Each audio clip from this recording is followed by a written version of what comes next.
वापिस आना नहीं।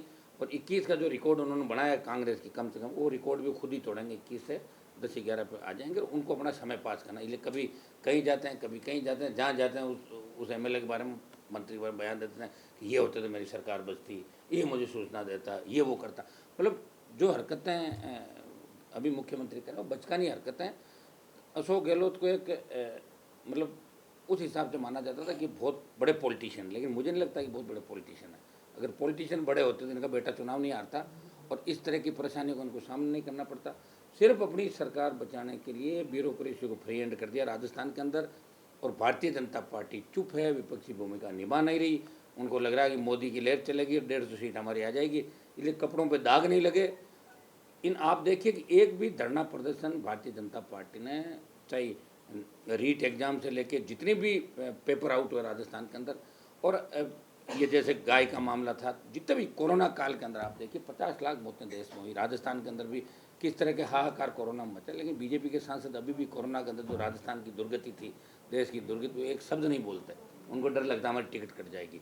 तो बीजेपी विपक्षी भूमिका नहीं निभा रही है और कांग्रेस राजस्थान को मार रही है, देश बर्बादी की ओर है। हमारी जैसी छोटी पार्टियां जो नौजवान और किसान के नाम से हम लोग आ गए हैं, प्रयास कर रहे हैं। अग्निपथ योजना, जिसका देश में सहित कहीं विरोध नहीं किया देश के सांसदों ने। एक नागौर का सांसद है जिसने जोधपुर के अंदर बड़ी रैली करके देश को संदेश दिया कि हम जवानों के साथ हैं और अग्निपथ योजना का विरोध करते हैं, इसको वापस लेना चाहिए। इसको लेकर आगामी रणनीति तय करके हम 3-4-5 रैलियाँ बड़ी हम करेंगे, दिल्ली की ओर कूच भी करेंगे जैसे हमारा कमिटमेंट था। और लोकसभा के अंदर भी आपने देखा होगा कि अग्निपथ को वापस लेने की बात अगर किसी ने करी तो नागौर के सांसद ने ही अग्निपथ को वापस लेने की बात हमेशा करी, चाहे लोकसभा की बेल में आपने देखा होगा, बोलते हुए देखा होगा। तो ये जो हालात देश प्रदेश के अंदर बने हुए हैं, ये चिंताजनक है। आम आदमी परेशान है। राजस्थान की कानून व्यवस्था वेंटिलेटर पे, ऐसा कोई दिन नहीं जब मतलब लूट मार, डकैती, महिला अत्याचार, दुष्कर्म, बालिकाओं को उत्पीड़न, इसमें हम नंबर 1 पे चले गए 23वें पायदान से। ये वसुंधरा गहलोत के गठबंधन का परिणाम है।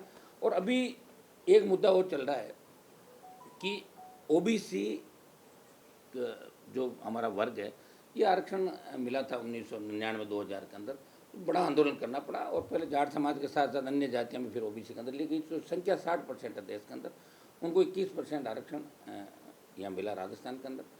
दुर्भाग्य इस बात का है कि 2018 के अंदर वसुंधरा ने ओबीसी आरक्षण का हक मारने के लिए विसंगति पैदा करी, जिसमें आरबी कोटे को इसमें शामिल करके ओबीसी के नौजवान इसके अंदर नहीं आ रहे, चाहे टीचर का हो चाहे पुलिस का हो, उसके अंदर अब देखेंगे तो ओबीसी का हक मारा जा रहा है।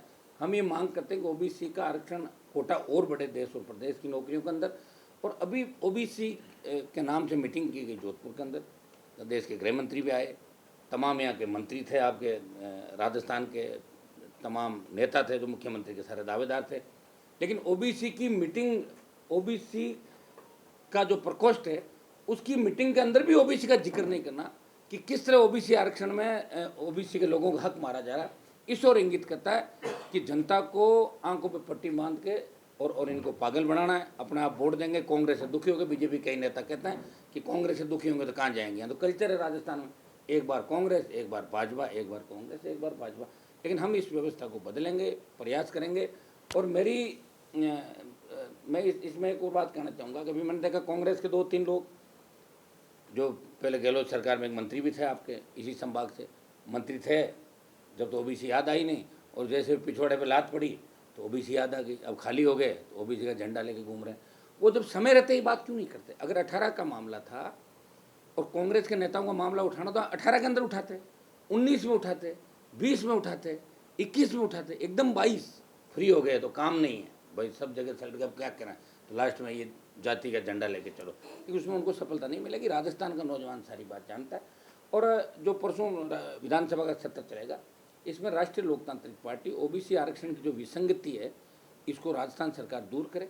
इसको लेके तीनों विधायक हमारे जोर शोर से विधानसभा में इस मुद्दे को उठाएंगे।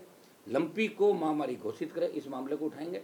और जो कानून व्यवस्था वेंटिलेटर पर चलेगी राजस्थान की, इसको कैसे ठीक करें, इसको भी प्रमुखता से हम उठाएंगे। सड़क पे लड़ने वाले अगर आपको कोई दिखेगा तो राष्ट्रीय लोकतांत्रिक पार्टी के जवान, जनप्रतिनिधि, किसान है। और लोकसभा में अगर राजस्थान की कोई आवाज़ बन के बोल रहा है तो एकमात्र सांसद है जो नजर आता है कि भाई राजस्थान है लोकसभा का, तो बाकी तो बीजेपी नजर है। 24 बीजेपी और 1 राजस्थान, वो हर मामले में बोलता है चाहे गाय का मामला हो, चाहे कोरोना का हो, चाहे जवान का हो, चाहे बढ़ती महंगाई का हो, चाहे बढ़ते गैस तेल किसी भी चीज़ का, और चाहे ये जो कांग्रेस के मंत्रियों ने विधायकों ने जिस तरह की गुंडागर्दी मचाई, चाहे नावा के मेंदर, चाहे मंत्री महेश जोशी, चाहे विदुड़ी, चाहे जोरीलाल का परिवार, इसके अंदर भारतीय जनता पार्टी के नेताओं का एक बयान नहीं आना इस ओर इंगित करता है कि भारतीय जनता पार्टी के नेता महेश जोशी के मार्फत अपने काम इस सरकार के अंदर करा, इसलिए उसके खिलाफ नहीं बोल पाए। आदों के काम है, उसके काम धंधे साथ सेट हैं। तो लड़ाई कोई लड़ रहा है तो राष्ट्रीय लोकतांत्रिक पार्टी लड़ रही है, चाहे मोदी के खिलाफ लड़ रहे हैं, चाहे किसान आंदोलन हो, चाहे अग्निपथ हो। स्टेट के अंदर चाहे गहलोत के मंत्री और विधायक गुंडागर्दी करेंगे, उनके खिलाफ कोई बात हो तो राष्ट्रीय लोकतांत्रिक पार्टी लड़ रही है।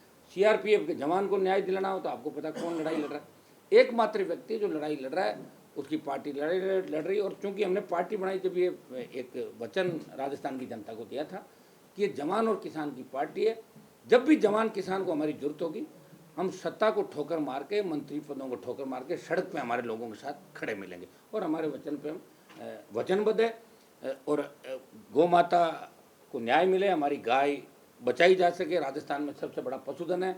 और दुर्भाग्य इस बात का है कि मुख्यमंत्री से लेकर ज़्यादातर मंत्री किसान वर्ग से आते हैं। यहाँ के इस महकमे के मंत्री भी किसान वर्ग से आते हैं, लेकिन उनको अभी पता भी नहीं होगा कि लंपी क्या है, इसका इलाज कैसे हो सकता था, नहीं जानकारी। और दिल्ली में भी जानकारी नहीं। कोरोना के बाद जो आंकड़े जारी हुए, कोरोना में इतनी मौतें हो गई, बाद में इतीसरी कर ली। कोरोना जब महामारी बन गया, सेकंड लेयर आई, ऑक्सीजन के अभाव में दम तोड़ते हुए लोगों को देखा। इसी तरह गौ माता को मरते हुए दम तोड़ते हम सब, आप और सब मिलकर देख रहे हैं। और सब लोग अब कह भी रहे हैं कि गाय को कैसे बचाया जा सके।